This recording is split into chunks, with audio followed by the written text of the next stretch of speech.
no fim, né, nos últimos capítulos, né, glória a Deus. E no finalzinho do capítulo 14, né, verso 66. Então, nós estamos aqui justamente no momento em que Pedro vai negar a Jesus Cristo. Nós vimos ali sobre o julgamento de Jesus, um julgamento ali na calada da noite, um julgamento arranjado, testemunhas falsas que se contradiziam, que não eram coerentes, mas até que Jesus ali revelou que ele era o Filho de Deus, né? E que fala ali sobre a sua segunda vida, fala ali sobre a sua glorificação, né? E no final ali começam a cuspir nele, começam ali a dar murros nele, né, escarnecer, pedindo que ele profetizasse quem o havia batido e dando bofetadas também no nosso mestre, né? Realmente o início aqui das dores dele, assim, o início do sofrimento dele já estava acontecendo, né? Então, versículo 66 do capítulo 14 do Evangelho segundo escreveu Marcos diz assim: estando Pedro embaixo do pátio, veio uma das criadas do sumo sacerdote, e vendo a Pedro, que se aquentava, fixou e disse: tu também estavas com Jesus, o Nazareno. Então, Pedro, aquele mesmo homem que prometeu uma fidelidade ali restrita, em um grau maior do que qualquer um dos outros discípulos, agora nós vamos ver aqui que ele nega o mestre. Ele foge, os outros fugiram, ele foge e ainda nega conhecer a Jesus, né? Quebrando todos aqueles votos ali que ele fizeram, né? Disse que o versículo 31 fala que ele, ainda que seja necessário morrer contigo, de nenhum modo te negarei. Então, até esse ponto aqui, até esse versículo 66, Jesus já tinha sido traído por Judas, os discípulos já tinham abandonado a Jesus, ele estava ali na casa de Caifás, sendo interrogado nesse mesmo momento em que Pedro nega.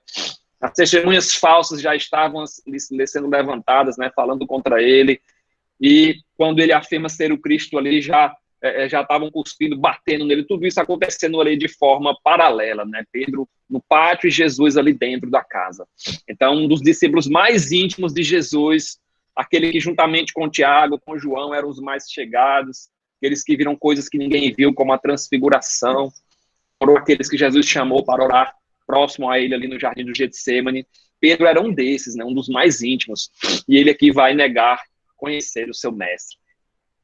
O conforto para Jesus seria os seus discípulos estarem ali, né? Estarem ali, sendo testemunhas de defesa, mas ninguém estava ali ao lado de Jesus, né? Todos haviam se escandalizado. Então, o grande apóstolo Pedro era um simples pescador, irmão de André, filho de Jonas, né? A Bíblia fala que Simão Bar-Jonas, Bar sendo filho de Jonas, é mencionado em todos os 4 evangelhos, mencionado em Atos dos Apóstolos, na carta aos Gálatas, né, Paulo faz menção de Pedro, conhecido como Simão, como Cefas, a palavra Pedro ali, Jesus muda o nome dele, significa pedra pequena. Ele mesmo escreve ali as cartas 1ª e 2ª Pedro, e também fornece detalhes para esse evangelho aqui que estamos estudando. As primeiras palavras de Jesus para Pedro foram: vinde após mim, eu vos farei pescador de homens, e eu lhe farei pescador de homens. Um chamado ali para Pedro ser discípulo. As últimas palavras registradas nas escrituras de Jesus para Pedro antes dele subir aos céus foram: se eu quero que ele fique até que eu venha, que te importa a ti? Segue-me tu. Uma chamada ali para continuar o discipulado. Então, apesar de inúmeros tropeços, Pedro nunca abandonou esses 2 desafios, né, de ser discípulo, de ir após Jesus, de pescar homens. Quando Jesus entra na sua vida, ele passa de um simples pescador para um novo homem, com novos objetivos, com novas prioridades. Mas a fé dele ainda precisa ser moldada, precisa ser melhorada, né? Glória a Deus. Então, Pedro estava entre esses 3 mais chegados de Jesus, ele torna-se um líder da igreja após a ascensão de Jesus, ele torna-se um grande pregador, né, após aquele episódio ali do Pentecostes, né, em que o Espírito Santo desce ali sobre aqueles homens, e ali ele prega de forma tremenda, ali 3.000 pessoas se convertem, escreve cartas, né, ajuda Marcos a escrever o seu evangelho, mas, por outro lado, ele era impetuoso, às vezes ele falava sem pensar, nega conhecer Jesus aqui por 3 vezes.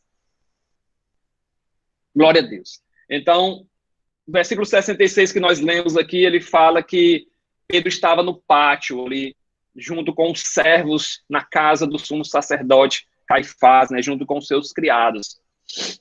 Em João 18, do 15 ao 16, esse mesmo relato aqui, só que em João nós temos alguns detalhes a mais. Ó.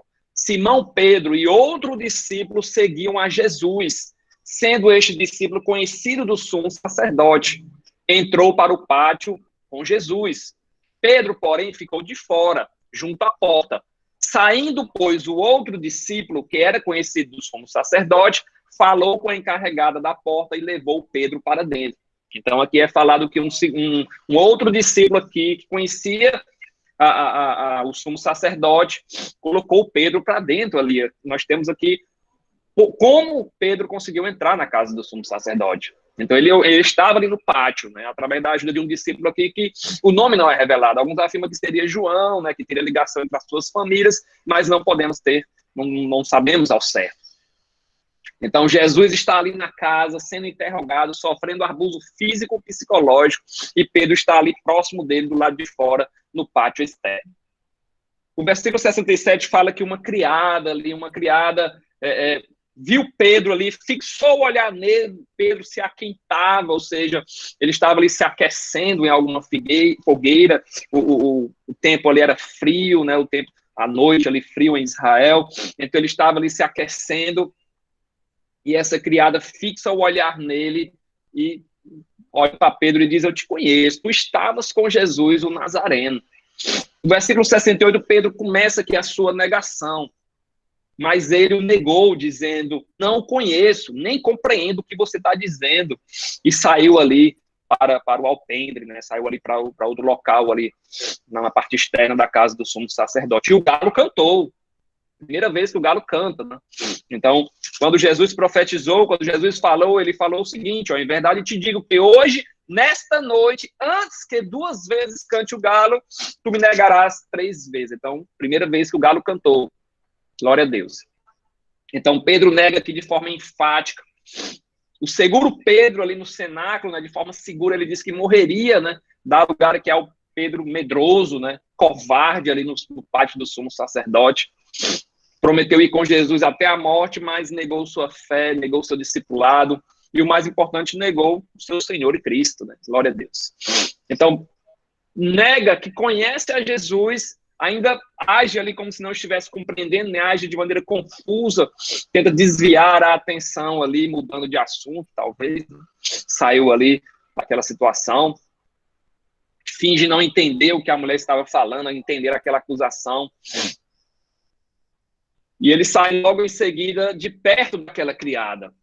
Então o galo canta pela primeira vez. No versículo 69 fala que a criada, vendo, tornou a dizer aos circunstantes: este é um deles. No versículo 70 fala que ele outra vez negou. E pouco depois os que estavam ali disseram a Pedro: verdadeiramente és um deles, porque também tu és galileu. Então Pedro já estava ali ficando constrangido, né? Onde ele ia, as pessoas o apontavam. A mesma criada do versículo 67 torna a identificar a Pedro no versículo 69, e ele nega pela segunda vez.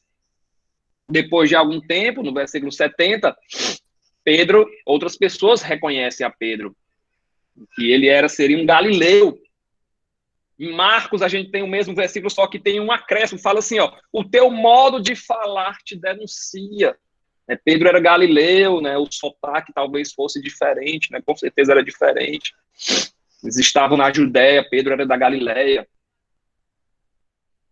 Então, reconhecem ali que ele era galileu, né? Quando o ensinamento aqui que nós podemos tirar é que quem anda com Jesus começa a falar de forma diferente, né? Glória a Deus, glória a Jesus, né? Começamos a falar de forma diferente, a agir de forma diferente, ser uma pessoa diferente, né? O cristianismo, o evangelho, as mensagens da cruz, ela traz transformação, né? Que possamos ser realmente diferentes para o mundo, não do modo de Pedro, né? Mas como discípulos fiéis do nosso Senhor e Cristo.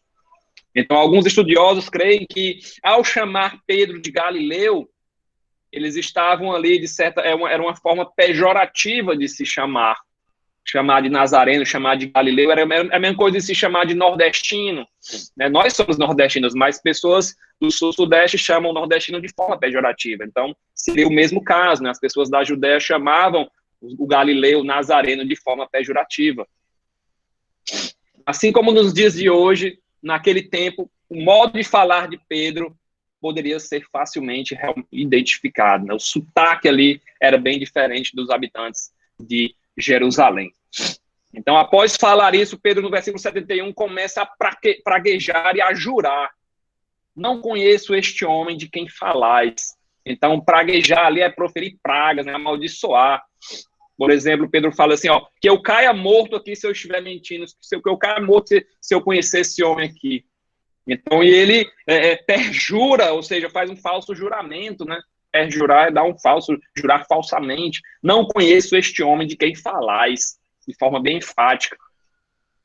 Jesus já tinha ali no monte, no Sermão do Monte, ele já havia ensinado que não devemos jurar, né? Pedro, além de jurar, jura de forma falsa, de forma mentirosa. Mateus 5, 34, 37. Eu, Jesus falando, porém vos digo, de modo algum jureis, nem pelo céu por ser o trono de Deus, nem pela terra por ser estrado de seus pés, nem por Jerusalém por ser a cidade do grande rei. Nem jureis pela tua cabeça, porque não podes tornar um cabelo branco ou preto da tua cabeça. Seja, porém, a tua palavra sim, sim, não, não. O que disto passar vem do maligno. Então, esse ensinamento Jesus deu no Sermão da Montanha. Pedro estava presente, mas Pedro parece que havia esquecido todos os ensinamentos de Jesus. O medo fez ele perder ali noção das coisas, esqueceu todos os ensinamentos do mestre.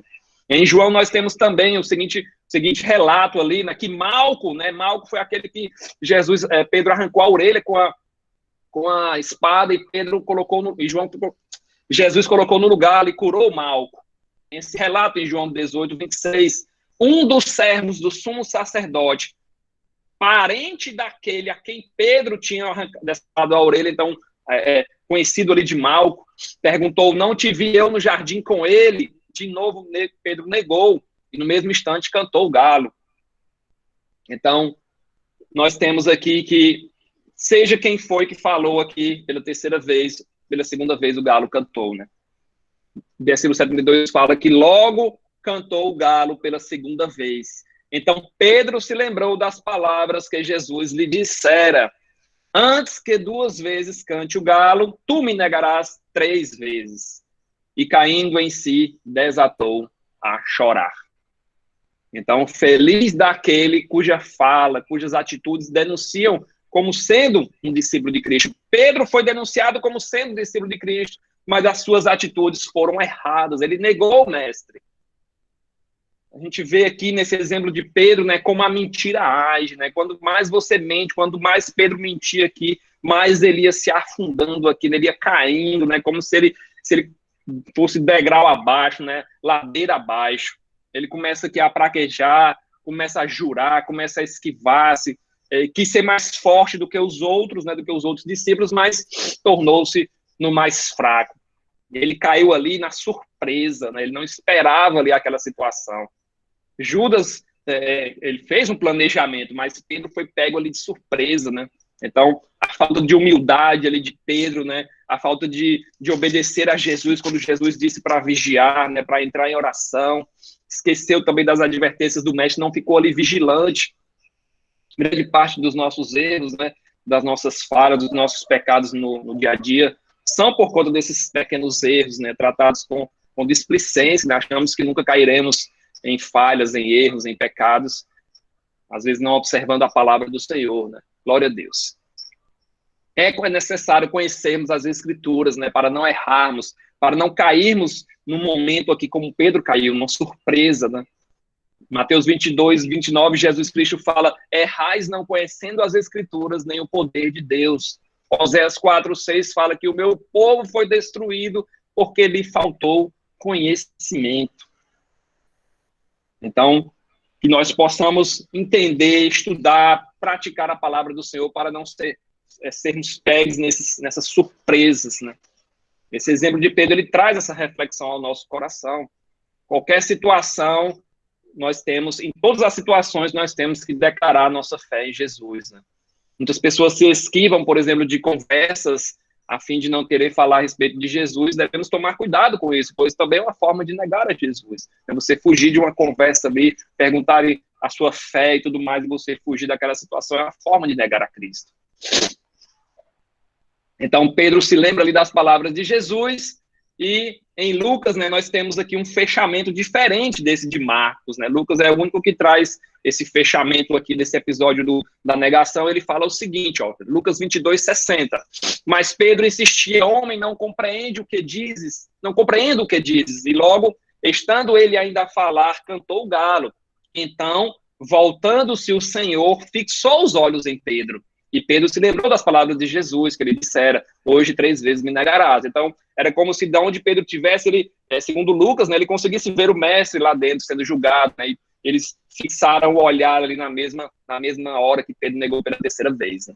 Glória a Deus. Glória a Jesus. Então, para a gente finalizar esse estudo sobre Pedro, sobre a negação de Pedro, 3 lições nós podemos tirar daqui. Quão profunda e vergonhosa, né, um cristão pode cair. Pedro não era um crente qualquer, não era, por exemplo, um novo convertido, uma pessoa que não sabia de Jesus, não tinha conhecimento das Escrituras. Pedro era um apóstolo, né, um homem que conhecia o Senhor, tinha intimidade com Jesus. O segundo ensinamento é que uma pequena tentação pode provocar uma grande queda. Né? Pedro não nega na frente do tribunal, na frente de reis, na frente de juiz, na frente do imperador, ele nega na frente de um servo, de um criado, de uma pessoa simples, uma pessoa humilde ali. E Pedro desatou a chorar. O terceiro ensinamento é que a queda de um cristão traz grandes sofrimentos, porque o Espírito Santo ali intercede, né, mostrando o erro, mostrando o pecado, a pessoa sofre mesmo. Então, que nós possamos tomar esse exemplo de Pedro para não pecar contra o nosso Senhor, não negar, né, seja em todos os momentos não podemos negar, não podemos nos esquivar se alguém nos questionar, se tivermos uma chance ali de demonstrar a nossa fé. Né? Pedro sai ali chorando, desatando a chorar, arrependido do que aconteceu. Então agora, capítulo 15, penúltimo capítulo do livro de Marcos, Jesus, perante Pilatos. Então nós iremos ver aqui que na manhã seguinte, versículo 1, logo pela manhã, entraram em conselho os principais sacerdotes com os anciãos, com os escribas e todo o sinédrio. E amarrando a Jesus, levaram-no e entregaram a Pilatos. Então, nós temos que, após aquele julgamento ilegal que teve ali na noite anterior, em que Jesus foi preso, interrogado, sentenciado, uma reunião feita ali na calada da noite, os principais sacerdotes, os anciãos, né, os escribas e todo o sinédrio se reuniram novamente pela manhã e decidem entregar a Jesus a Pôncio Pilatos. Então, Jesus foi para lá amarrado, né? Amarraram Jesus aqui. Então, Pilatos era um procurador romano, né? Ele era uma espécie de governador que foi indicado pelo próprio imperador, né? Na época, o imperador Tibério César. Ele governou do ano 26 ao ano 36, né? 10 anos aí de mandato. Então, o governador aqui, essa palavra governador, no grego, né? Ela significa, não falo aqui, mas quando traz a palavra governador, no grego ela significa um líder, né? Um procurador, um líder, um prefeito, um chefe, uma pessoa que administrava uma província em nome e com a autoridade do imperador. Né? Esse era o Pôncio Pilatos, procurador, governador. Pilatos ele veio para colocar ordem em Israel. Né? Ele reprimia de maneira selvagem as desordens. Em Cesareia Marítima, nós temos lá uma placa, né, que ela comprova a veracidade de que Pôncio Pilatos ele realmente ele foi procurador da Judéia. Né? Deixa eu ver se eu consigo mostrar aqui para vocês. Não sei se eu vou conseguir mostrar, mas... Então, aqui uma janela. Pronto. Então, em Cesareia Marítima, foi achada algumas escavações em que essa placa foi mostrada, foi achada ali durante as escavações, né, durante eles rebuscaram ali tudo e acharam essa placa, né? Ela por conta do tempo, né, ela já está bem destruída, mas foi feita uma reconstrução aqui do que tinha escrito aqui. Então, nós temos o nome de Tibério, ou seja, o imperador Tibério César, Pôncio Pilatos, né, na segunda linha nós temos em latim aqui, Pôncio Pilatos, prefectos Iudeia, né, parece que os romanos eles não gostavam de dar espaço entre as palavras, né, a maioria das placas são todas juntas assim, mas nós vemos bem nítido aqui, né, Pôncio Pilatos, prefectos Iudeia. Então, Pôncio Pilato, governador, né, prefeito da Judéia. Então, essa placa foi achada em Cesareia Marítima. Cesareia Marítima era talvez o local ali, a residência oficial do Pôncio Pilatos, né? Que bênção, né? Que a arqueologia consegue provar os eventos bíblicos, né? Glória a Deus, glória a Jesus. Então, esse era o Pôncio Pilatos, um homem ali que estava com o nome e a autoridade do imperador, levando o nome e a autoridade do imperador romano, né, do Tibério César. E Jesus foi conduzido ali para o palácio de Pilatos, mas não em Cesareia, claro, em Jerusalém. Ele tinha também um palácio ali, um local ali, uma residência em Jerusalém. Foi conduzido para o pretório, que era onde Pilatos ficava. Ele governava tanto de Cesareia Marítima quanto também de Jerusalém. Então, o palácio onde ele ficava, né? E o crime que os líderes religiosos encontraram, não sei se vocês lembram, né, nós estudamos isso na terça-feira, o crime que os líderes religiosos encontraram em Jesus era o de blasfêmia, né? Jesus havia afirmado que ele era o Cristo, filho do Deus vivo. Só que essa questão era uma questão teológica, não tinha importância para os romanos não queriam nem saber sobre isso.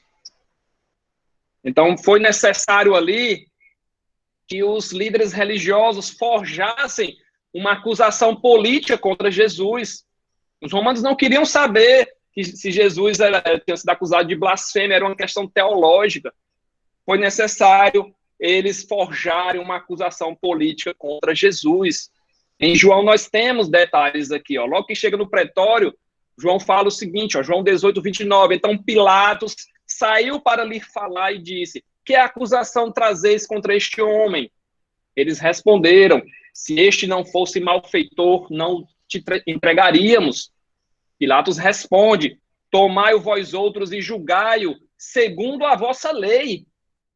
Os judeus respondem, a nós não nos é lícito matar ninguém.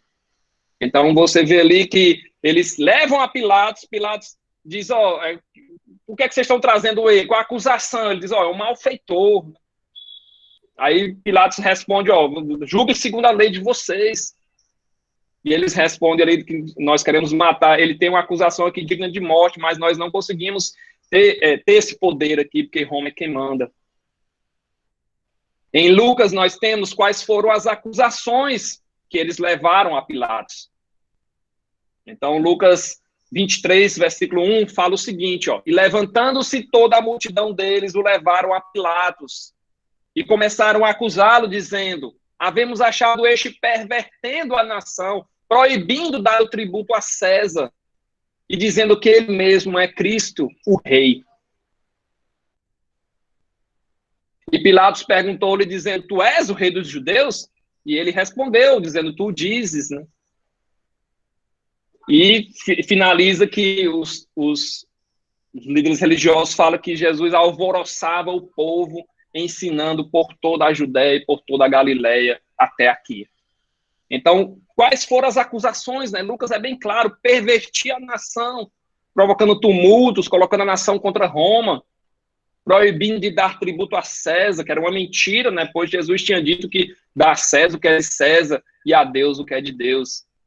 Dizendo que era o rei dos judeus, o acusavam de ser inimigo de César, né? Inimigo de Roma. E falaram também que ele alvoroçava, né, toda a Judéia, toda a Galileia, toda essa foi solicitado aqui que a foto fosse repetida. Então eu vou recolocar ela aqui só para a gente ter uma noção novamente. Então essa é a foto sobre a inscrição ali que foi achada em Cesareia Marítima, né, provando, a arqueologia aqui provando que Pôncio Pilatos realmente foi governador da Judéia, né? Nós temos o nome de Tibério César, na primeira linha nós temos Tiberium, em latim, né? Na segunda linha nós temos Pôncios Pilatos, né? Uma reconstrução aqui, pois a pedra já está bastante desgastada. E na terceira linha nós temos Prefectus Iudeia, né? Em latim também, né? Os romanos botavam tudo junto aqui, mas dá para a gente entender, né? Então, para quem pediu aí, essa foi achado ali provando que realmente Pilatos foi governador da Judéia, né? Lá em Cesareia Marítima, né? Glória a Deus, glória a Jesus. Então, as acusações contra Jesus, nós vimos aqui no livro de Lucas, né? A acusação de blasfêmia não importava para os romanos. Então, os líderes religiosos acharam ali uma acusação política, né? Que Jesus estava proibindo dar tributo a César, dizendo ser o rei dos judeus. Então, essa acusação aqui foi a acusação que Marcos traz aqui do versículo 2, Pilatos o interrogou, és tu o rei dos judeus? Respondeu Jesus, tu o dizes. Então, essa foi a acusação formal registrada no livro de Marcos, né? Jesus se apresentou ali como rei dos judeus. Segundo André Schurach, né? Esse livro aqui, a Bíblia de André Schurach, ele fala que a principal acusação contra Jesus foi o descumprimento da lei Lex Julia Lese Majestatis, né? A lei que ela era contra o imperador, né? Jesus, ao se dizer rei dos judeus, ele como se ele estivesse negando a autoridade do imperador. Uma lei romana ali, né, contra o imperador, né? Lesa e Majestatis, né, contra a majestade do imperador. Então vemos que os líderes religiosos eles não mediram esforços a fim de matar Jesus, né? No julgamento eclesiástico eles acusaram de blasfêmia, de delito contra Deus. E no julgamento civil aqui de sedição, de delito contra César, eles estavam ali dispostos a dar cabo em Jesus, né, a levar Jesus realmente para a morte, né? Glória a Deus. E no versículo 3 fala que de muitas outras coisas acusaram, né, talvez as mesmas coisas que estão ali no livro de Lucas, né? A falta de provas de Jesus foi compensada com barulho, né, com violência ali por parte da multidão, como nós iremos ver também. Os principais sacerdotes, os escribas, né, segundo o Evangelho de Lucas, que estavam ali presentes, acusavam com veemência, né, com grande veemência. Jesus nada respondia, ficou em silêncio, não abria a boca, para se cumprir as profecias de Isaías também, né? Então, o silêncio de Jesus, ele confirmava ainda mais o cumprimento da profecia, né? Versículo 4 fala que tornou Pilatos a interrogá-lo, nada respondes, vê quantas acusações te fazem. Jesus, porém, não respondeu a palavra, a ponto de Pilatos muito se admirar. Em Isaías 53, nós vemos que ele foi oprimido e afligido, mas não abriu a sua boca, como um cordeiro foi levado ao matadouro, e como ovelha muda perante os seus tosqueadores, mas ele não abriu a boca. Esse silêncio prova também que a entrega de Jesus era da vontade do Pai, né? Não seja como eu quero, né, mas como tu queres, né, como Jesus falou ali no jardim do Getsemane. O que eles decidirem ali será a vontade do Pai. Ele se entregou ali de forma silenciosa, né? Pilatos pressiona Jesus ali a dar uma resposta, né? Não ouves as acusações. Ele se admira porque Jesus não tenta nem se defender, né? Que seja feita a vontade do Pai. A maioria dos presos estaria ali naquele momento se defendendo das acusações, né? Daquelas falsas acusações, mas Cristo ficou ali em silêncio, né? Calado, né? Pilatos percebe que esse silêncio de Jesus, que estava ali envolto em alguma trama, uma conspiração contra aquele homem, como nós iremos ver aqui mais na frente. No Evangelho de Lucas, né, a gente, para preencher alguns pontos aqui, né, e dar mais conhecimento para vocês, no Evangelho de Lucas, ao saber, né, que Jesus era da Galileia, né, porque eles afirmam lá que Jesus estava pervertendo desde a Galileia até a Judéia, até chegar aqui, ao saber que ele era da Galileia, Pilatos o manda para Herodes, que nessa ocasião estava em Jerusalém. Então, Herodes o interroga, Jesus também permanece em silêncio, os líderes religiosos novamente o acusam perante Herodes, Herodes o trata com desprezo, escarnece dele ali, e envia ele novamente para Pilatos. Herodes, Lucas 23, 13, fala o seguinte, ó, então, reunindo Pilatos, os principais sacerdotes, as autoridades e o povo, disse, apresentaste esse homem como agitador do povo, mas tendo-o interrogado, não vi na vossa presença não verifiquei contra ele os crimes que o acusais, nem tampouco Herodes, pois ele tornou a enviar. É, pois, claro que nada contra ele se verificou digno de morte, portanto, após castigá-lo, soltá-lo-ei. Então, Pilatos interrogou Jesus, mandou para Herodes, Herodes interrogou, mandou de volta para Pilatos, e Pilatos disse que esse homem é inocente, não tem crime nenhum digno de morte aqui. Jesus estava em silêncio até esse momento, né? A gente vê que em João, após algum tempo é que Jesus se pronuncia, após algum tempo é que ele quebra o silêncio. Ele responde ali a Pilatos, tornou Pilatos a entrar no pretório, João 18:33, chamou Jesus e perguntou-lhe: és tu o rei dos judeus? Aí Jesus, até que enfim, ele começa a falar: vem de ti mesmo essa pergunta ou te disseram outros a meu respeito? E Pilatos replica: porventura sou judeu? A tua própria gente, os principais sacerdotes é que te entregaram a mim. Que fizeste?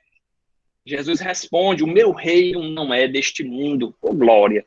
Se o meu reino fosse deste mundo, os meus ministros se empenhariam por mim, para que eu não fosse eu entregue aos judeus, mas agora o meu reino não é daqui. Então lhe disse Pilato: logo tu és rei? Jesus responde: tu dizes que eu sou rei. Eu para isso nasci e para isso vim ao mundo, a fim de dar testemunho da verdade. Todo aquele que é da verdade ouve a minha voz. Pilatos pergunta: o que é a verdade? Tendo dito isto, voltou aos judeus e lhe disse: eu não acho nele crime algum.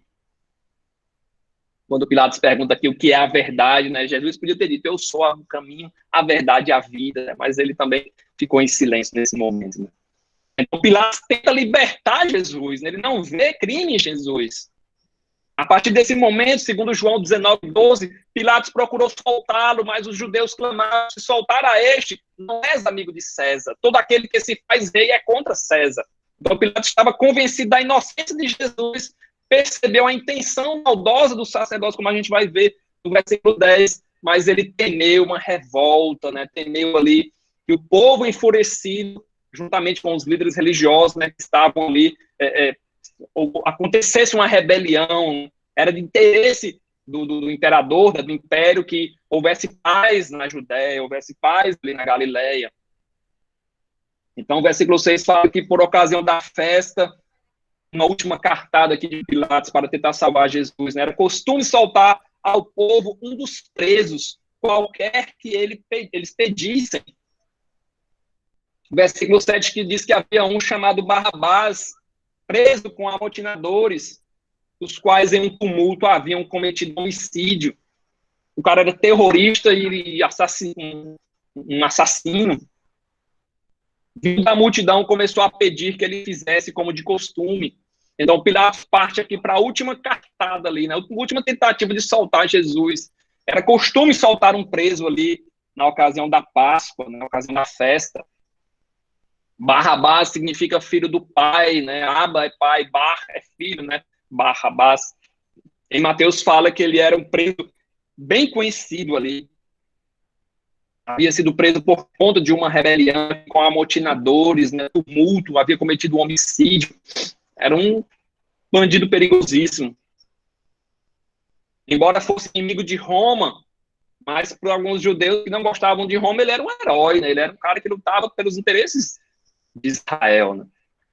Então Barrabás estava, interessante, irônico, né? Porque Barrabás estava preso por conta do crime que estavam acusando Jesus, né? Jesus estava sendo acusado ali politicamente de sedição contra Roma, né? De não poder pagar imposto e tudo mais. Então Barrabás estava preso por isso, né? Por amotinação, por haver cometido homicídio.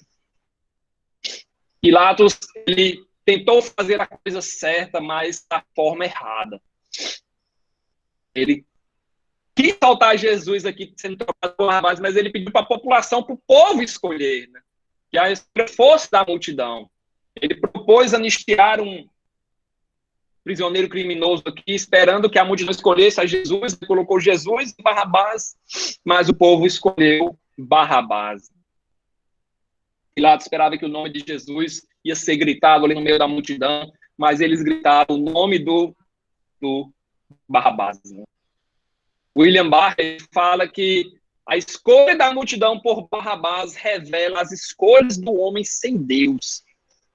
Eles escolhem legalidade em lugar de lei. O homem sem Deus escolhe guerra em lugar de paz. O homem sem Deus escolhe ódio, violência em lugar de amor. Diante da possibilidade de escolha, o povo escolhe um revolucionário, um homicida, um amotinador, ao invés do Filho de Deus. Né? O homem, o Cristo, o Messias, o homem que só falou palavras de amor, compaixão, misericórdia, palavras que ensinavam ali a ser um novo homem, uma nova criatura, palavras de arrependimento, que era necessário pedir perdão dos pecados, que era necessário amar ao próximo como a si mesmo. Hoje em dia, muitas vezes, pessoas escolhem Barrabás, né? Barrabás vem travestido lá de idolatria, né? De amor às coisas do mundo, enquanto que a salvação oferecida pelo Filho de Deus é deixada de lado, né? As pessoas escolhem o mundo ao invés de escolher o Filho de Deus. Versículo 9 fala que Pilatos lhe respondeu dizendo: quereis que eu vos solte o rei dos judeus? O versículo 10 fala que, pois ele bem percebia que por inveja os principais sacerdotes lhe haviam entregado. Mas estes incitaram a multidão no sentido de que Jesus soltasse. Mas eles incitaram a multidão no sentido de que ele soltasse, de preferência, Barrabás, perdão. Então, Pilatos provou ali que estava preocupado mais com questões políticas, né? Ele sabia que Jesus era inocente, né? Provou-lhe que Jesus era inocente, mas ele escolheu o lado menos ruim para ele, né? Sem coragem para libertar Jesus, né? Tinha autoridade para isso, ele age ali de forma que a paz reine ali na Judéia, né? Ele teve várias oportunidades de tomar a decisão correta. A sua consciência, né, o seu julgamento ali dizia que Jesus era inocente. Em Mateus nós temos que a mulher dele interferiu ali e disse que ele não se envolvesse com esse justo, porque em sonho muito sofria ao seu respeito, né, como se ele realmente fosse, Jesus era justo. E a lei romana assegurava que nenhum homem inocente deveria ser condenado à morte. Então Pilatos discute com a multidão aqui, mas não tem sucesso.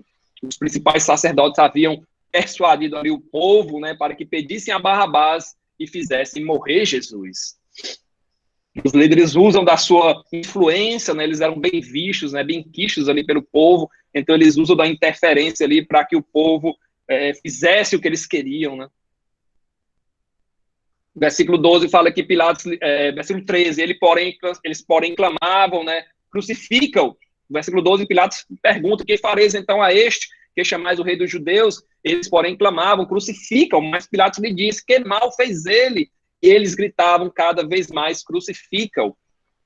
Então, a gente vê que, embora Pilatos visse Jesus como um homem inocente, ele acabou sucumbindo ali à pressão para crucificar Jesus. Pilatos pergunta ali: o que vocês querem que eu faça ali a esse que vocês estão chamando o rei dos judeus, né? Mas eles clamam ali de forma unânime: crucificam, crucificam. Pilatos hesita em condenar Jesus, mas os líderes religiosos, eles apelam, né? Como a gente vê em João, eles apelam para a politicagem, eles falam que se soltar esse, você não é amigo de César. Qualquer que se faz rei é contra César. Então Pilatos, ele viu que não conseguia nada ali. Apesar das diversas evidências de que Jesus era inocente, interrogou Jesus, nenhuma culpa foi achada. Sua mulher também havia falado ali em sonho que Jesus era o justo, mas mesmo assim Pilatos não consegue argumentar contra a multidão, né, que clamava que crucificam. E o último recurso que ele tinha tentado, né, que se a multidão escolhesse Jesus ao invés de Barrabás, Jesus estaria solto, mas a multidão escolheu a Barrabás. Então, um homem inocente, um fato claro, né, um fato indiscutível, um homem que nenhuma falta foi encontrada, não deveria de nenhum modo ser crucificado, mas foi crucificado, né? A população ali, os líderes religiosos pediram a crucificação de Jesus. Então, Pilatos entrega no versículo 15, ele entrega ali a multidão, solta Barrabás e manda açoitar Jesus, entregou para ser crucificado, né? Então, a multidão, ela tipo, pressionou Jesus, né? Clamavam, pediram, pressão da multidão ali, gritando ali, crucificam, e Pilatos acaba lavando as mãos, né? Nós não temos aqui em Marcos, ele lava suas mãos para indicar a inocência do sangue daquele homem. Mateus 27, 24 fala que como ele nada conseguia, mas pelo contrário, aumentava o tumulto, mandando vir água, lavou as mãos perante o povo, dizendo, estou inocente do sangue desse homem, fique o caso convosco. Então é uma coisa meio sem lógica, ele manda condenar Jesus ali, açoitar e crucificar, e ao mesmo tempo diz que está livre ali do sangue daquele homem, mas os judeus ali, eles pedem, eles dizem que caia sobre nós e nossos filhos a culpa, né? Em Atos 4, 27 também fala sobre isso, porque verdadeiramente contra teu santo filho, Jesus, que tu ungiste, se ajuntaram não só Herodes, mas Pôncio Pilatos com os gentios e o povo de Israel. Então Atos 4, 27 fala que todos se juntaram ali, né? Herodes, Pôncio Pilatos, os gentios, ou seja, os romanos e os povos de Israel, ou seja, a grande maioria ali das pessoas com os líderes religiosos. Né? É difícil admitir a culpa e é comum, às vezes, a gente transferir a culpa, né, de algum pecado para outra pessoa, né? Eles falam, né, cai a culpa sobre nós. Então você vê que eles tiram a culpa ali de Pôncio Pilatos, né, cai sobre nós e sobre os nossos filhos, né, transferem a culpa para eles, né? A gente tem exemplos na Bíblia de que Adão joga a culpa para Eva joga a culpa para a serpente. Então, casos aí de pessoas que transferência de culpa, né? Estavam tão seguros que não havia pecado nem perigo em condenar Jesus à morte, que estavam dispostos a correr esse risco, a receber essa culpa. Uma maldição ali proferida com a própria boca deles, né?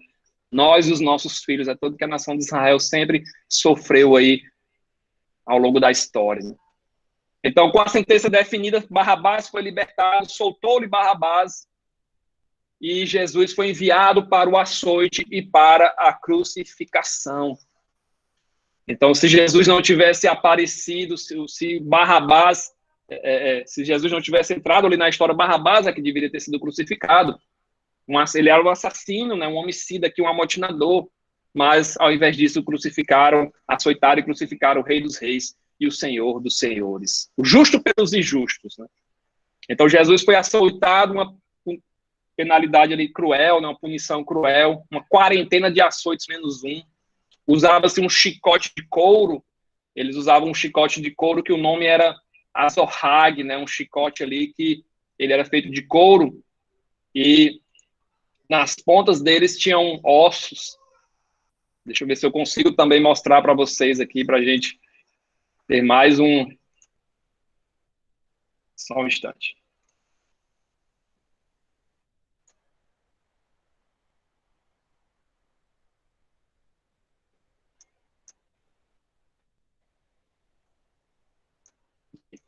Então, eles usavam esse chicote, que vai aparecer aqui na tela, era um chicote de couro, ele era todo de couro, e na ponta tinha pedaço de ossos, né, nas pontas, né, quando batia na pele, né, puxava pedaços ali, lascas da pele ali, né, realmente era um açoite bem cruel ali. Os romanos, eram extremamente cruéis, né, realmente, que o nosso Senhor Jesus sofreu, muitos outros sofreram, né, muitos outros foram açoitados, muitos outros foram crucificados, mas o nosso mestre, ele não teve pecado. Em nenhum momento ele pecou, né? Em nenhum momento ele só proferiu palavras de amor, né? Palavras de compaixão. Então, esse chicote de couro ali, Isaías 56 fala que as minhas costas ofereci aos que me feriram, a minha face aos que me arrancavam os cabelos. Não escondi a minha face dos que me afrontavam e dos que me cuspiam. Ele foi ferido pelas nossas transgressões e moído por causa das nossas iniquidades. O castigo que nos traz a paz estava sobre ele. Pelas suas pisaduras, nós fomos sarados. Então, após o açoite, Jesus é entregue ali para ser crucificado, que era um tipo de morte ali praticado pelos romanos. Eles eram crucificados num local, geralmente perto das rodovias, né, para que todos os nas estradas, né, para que todos os viajantes vissem ali, e geralmente colocava-se ali o motivo da crucificação em cima, né, para que todos servissem de exemplo para os outros, né. um nível aqui de crueldade altíssimo, né? Uma morte terrível, uma morte miserável, sangrenta, dolorosa, cruz pregada no solo, as mãos e os pés eram pregados, o peso do corpo ali pendurado, né? A pessoa, nós iremos ver sobre isso, né? Iremos ver sobre a crucificação com mais detalhes, né? Para que a gente não entre em mais um episódio aqui, iremos parar por aqui. Gostaria de pedir a Jane que ela orasse por nós, ou pedisse alguém para orar por nós.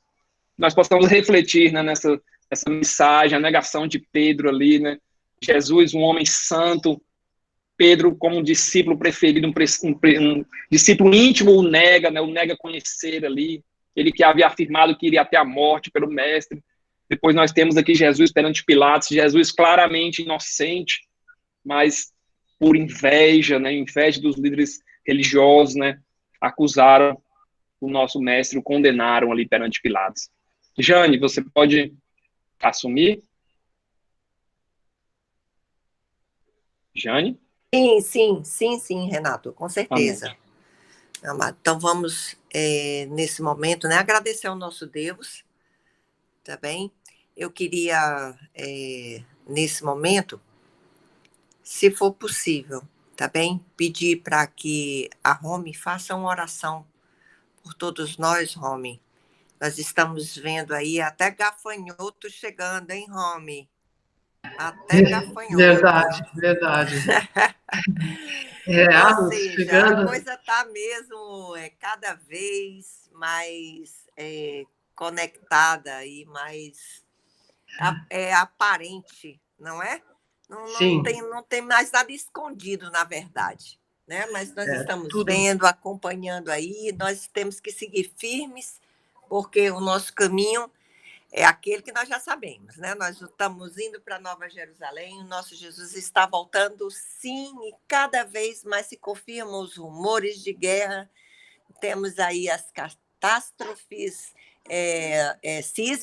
sísmicas acontecendo, temos aí essas coisas ultra mega esquisitas, como pandemias e nuvens de gafanhoto em milhões e milhões, destruindo as lavouras. Então, vamos orar, vamos agradecer a Deus para que nosso coração continue firme no Senhor. Amém? E exatamente, tudo se acelerando, parece que agora, nessa última semana, né, esses sinais se acelerando, e isso nos faz realmente refletir muito sobre o que vem acontecendo e sobre esse nosso caminho com Jesus. Então, Santo Deus Pai Todo-Poderoso, louvado, glorificado, exaltado sejas tu, Senhor, meu Deus, agora e para todo sempre. Pai Santo Todo-Poderoso, Senhor, te agradecemos, Pai, por nos ensinardes a tua palavra, meu Deus, por nos reunirdes neste grupo, meu Pai, em torno da tua palavra e aprendermos cada dia mais de ti, exatamente esse sacrifício do teu Filho, Senhor, esse teu plano, meu Pai, perfeito que foi desde o início, Senhor, para que entendamos exatamente por que enviaste o teu Filho.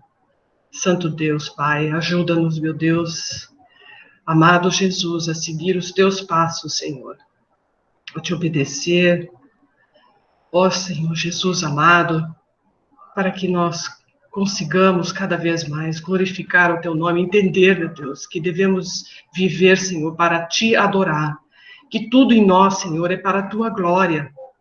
Santo Deus, isso é tão difícil às vezes da gente entender, mas, Senhor, meu Deus, ajuda-nos a te glorificar cada vez mais, a viver para a tua glória. Ajuda-nos também, Senhor, a nos desfazermos de todas as nossas vontades, Senhor, meu Deus. É chegada a hora de todos nós nos arrependermos, meu Deus. Tu estás às portas de chegar, estamos vendo os sinais que mencionaste na tua palavra, meu Deus, quando nesses últimos instantes nós vimos a semana passada o irmão Renato falando dos sinais dos fins dos tempos, estamos vendo tudo isso acontecer, ajuda-nos, meu Deus, a nos arrependermos, soltarmos as nossas vontades, meu Deus, nos crucificarmos a nossa própria carne. Temos de fazer isso, meu Deus, que a nossa identidade, meu Deus, a nossa identidade está em Ti. A nossa cidadania pertence ao Teu reino, Deus Todo-Poderoso, Senhor. Pedimos, meu Deus, mais uma vez, meu Deus, desvia os nossos olhos dessas coisas terríveis que estamos vendo, meu Deus, de toda essa apostasia, meu Deus, isso está sendo tão difícil da gente enxergar tudo isso, Pai. Desvia os nossos olhos dessas coisas que estamos vendo, da vontade da nossa carne, Pai, dessas coisas inúteis que estão aparecendo, parece que em uma velocidade terrível, e tudo à mostra, hoje em dia tudo pode, Senhor, e isso está insuportável de enxergar, Pai. Ó Santo Deus Todo-Poderoso, em nome de Jesus, Senhor, que o teu amor, Senhor, e a tua salvação, meu Deus, eu oro para que alcance a todos nós, Senhor, meu Deus, em nome de Jesus Cristo, teu amado Filho, meu Deus, que também amamos tanto, Pai. Muito obrigada, Senhor. Amém, glória a Deus. Meus Amém, queridos, glória a Deus. Obrigado pela presença de cada um Jane, de vocês. Jane, Pois não, Renato? Sim. Eu gostaria que o pastor Antônio Carlos, se ele pudesse nos dar a bênção apostólica, fazer algumas considerações, se ele quiser, claro, e nos dar a bênção apostólica. Ele está, eu não tinha visto, porque eu olhei e não vi. Eu não tinha visto, desculpa, pastor, desculpe. Que é isso, Jane, não há de quê. Pelo contrário, nós temos alegria em ver a participação dos nossos irmãos e louvamos a Deus por mais um ensinamento tão rico, né? E vendo que tudo isso nosso Senhor passou para resgatar a nossa vida e nos garantir a vida eterna, não é? Então vamos à bênção apostólica. Que a graça de nosso Senhor e Salvador Jesus Cristo, o amor de Deus nosso Pai, a comunhão e as doces consolações do Espírito Santo seja com todos nós, com a nossa família, hoje e eternamente. Todos digam amém. Amém. Glória a Deus. Deus. Que Deus abençoe a todos. Obrigada, em nome de Jesus. Rome. Obrigada, querida. Obrigada a todos vocês. Um grande abraço. Até amanhã. Abraço.